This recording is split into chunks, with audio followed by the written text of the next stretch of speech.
దాంతోపాటు భారతదేశం నుంచి వెళ్ళే మెరైన్ అండ్ ఫిషరీ ప్రోడక్ట్స్ ఏదైతే ఉంటాయో స్ట్రింప్ కానీ ట్యూనా ఫిష్ కానీ వీటన్నిటికీ 99% పన్నులు రాయితీలు ఇస్తారంట బ్రిటిష్ వాళ్ళు. ఇది కూడా గొప్ప విషయం అని చెప్పుకోవచ్చు. దాంతోపాటు మన agriculture products basmati rice, spices, tea, sea food, packaged food వీటన్నిటికి కూడా ట్యాక్స్ రిలీఫ్స్ వస్తాయంట. అండ్ యూకే పర్టికులర్గా ఇంతకుముందు శానిటరీ, ఫైటో శానిటరీ కండిషన్స్ చాలా ఉండేయన్నమాట.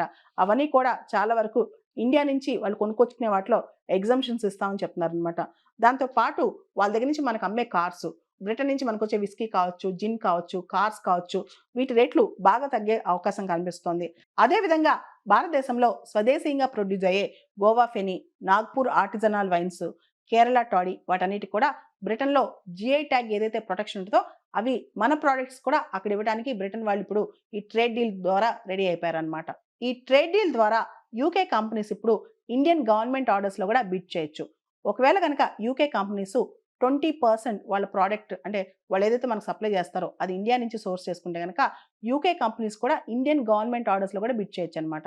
దీనివల్ల మన కంపెనీస్‌కి మన లోకల్ ప్రైవేట్ సెక్టర్ కూడా యూకే కంపెనీస్ నుంచి కాంపిటీషన్ వచ్చే ప్రమాదం ఉందని చెప్పి లోకల్ బిడ్డర్స్ ఆలోచిస్తున్నారు.